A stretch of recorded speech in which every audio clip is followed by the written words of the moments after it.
Chapter 6. The Art of Lucidity. The room was dim, lit only by the faint glow of the monitors and the rhythmic flicker of a single desk lamp. Lila sat cross-legged on a worn mat in the corner, her pulse quickening as Viwen stood before her, arms crossed. "If you're going to help us," Viwen said, her voice firm, "you'll need to learn how to control your dreams. Lucid dreaming isn't just about awareness, it's about mastery. And it's dangerous." "I'm ready," Lila replied, though her voice trembled. Viwen raised an eyebrow, her skepticism evident. "We'll see." She motioned for Lila to lie down. The mat was thin and uncomfortable, but Lila complied, staring up at the cracked ceiling. "The first step is recognizing when you're dreaming," Viwen said, her tone matter-of-fact. "The Somnus system works by creating patterns, familiar settings, repetitive scenarios. Your job is to break those patterns. Look for inconsistencies, things that don't belong." "Like what?" Lila asked. "Anything," Viwen replied. "A clock with no hands. A room that shifts when you're not looking. Even the feeling that something is off. Once you notice it, you can take control."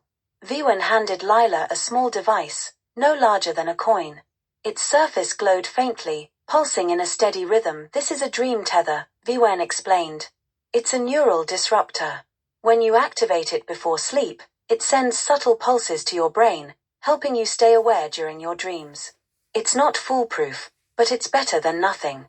Lila examined the device, her fingers trembling slightly. "And if I fail?" "Then you'll wake up," Viwen said. "If you're lucky." The words hung in the air, and Lila swallowed hard. That night, Lila lay in her apartment, the dream tether clasped tightly in her hand. She activated it and felt a faint vibration, like the hum of a distant engine. Closing her eyes, she let the sensation pull her into sleep. The dream began in her childhood home, a place she hadn't seen in years. The walls were the same faded yellow, the furniture exactly as she remembered. She wandered through the house, her footsteps echoing in the silence. It felt so real. The creak of the floorboards, the smell of her mother's lavender soap. But as she passed a mirror in the hallway, she froze. Her reflection wasn't moving. The realization hit her like a jolt of electricity. "I'm dreaming." The world around her seemed to ripple, the edges of the room blurring like a watercolor painting left out in the rain. She concentrated, willing herself to stay calm. "Focus," she whispered to herself. "Take control." She reached out and touched the mirror, expecting resistance. Instead, her hand passed through it, the glass rippling like liquid. The sensation was exhilarating and terrifying all at once. She turned away from the mirror, determined to explore further. But as she stepped into the next room, the dream shifted. The house was gone, replaced by a vast, open field under a blood-red sky. The grass swayed in a wind she couldn't feel, and in the distance, a figure stood waiting. She approached cautiously, her steps hesitant.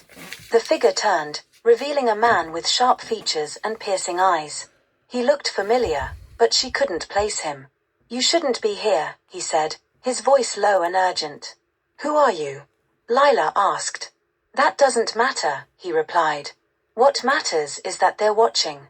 Before she could respond, the sky darkened, and a deafening roar filled the air. The man's expression twisted into one of fear. "They've found you," he said. "Wake up." Lila's eyes flew open, her heart racing. She was back in her apartment, the dream tether still humming faintly in her hand. She sat up, her breath coming in short gasps. What had just happened? She thought of the man in the dream, his warning echoing in her mind. Who was he? And who had found her? The next day, she returned to the lucidist hideout, her nerves frayed. Viwen was waiting for her, her expression unreadable. "Well?" Viwen asked. "I made contact," Lila said, her voice shaking. Viwen's eyes narrowed. "Contact? With who?" Lila described the man in the dream, his warning, and the sudden end to the vision. Viwen's expression darkened. "You weren't alone in that dream. Someone or something hijacked it." "What does that mean?" Lila asked. "It means the Bureau knows you're dreaming differently," Viwen said. "They've likely tagged you as a potential deviant. If they decide you're a threat, They'll send a dream enforcer to neutralize you. The weight of VYN's words settled heavily on Lila's shoulders. She had always known the risks, but hearing them spelled out made them terrifyingly real.